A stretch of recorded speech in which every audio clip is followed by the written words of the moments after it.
જય શ્રી રામ, જય ગૌ માતા। આજે 3 દિવસ પહેલાં અમે નગરપાલિકાની અંદર આવેદનપત્રક આપવામાં આવ્યું હતું।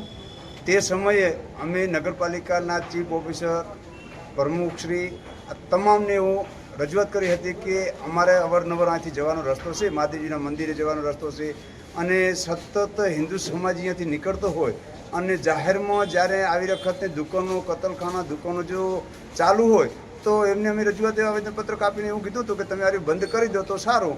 તો અમારે આવનારા સમયમાં શ્રાવણ મહિનો ચાલુ થઈ રહ્યો છે તો એની પહેલાં તમે આ કાર્યવાહી કરો અને ગેરકાયદેસર હોય તો એને બંધ કરી નાખો અને જો બંધ કરવામાં ન આવે તો લાયસન્સ હોય તો લાયસન્સ પ્રમાણે તમે આગળ એની પેલું કરો। પછી 3 દિવસ પહેલાં અમે રજૂઆત કરી હતી। રજૂઆત કર્યા પછી આજે 3 દિવસ થઈ ગયા છે।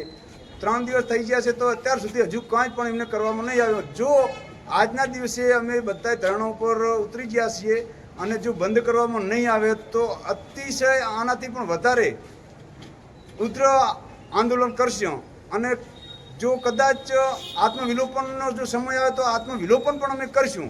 આવું હું જાતે મેવાભાઈ ભરવાડ કહું છું।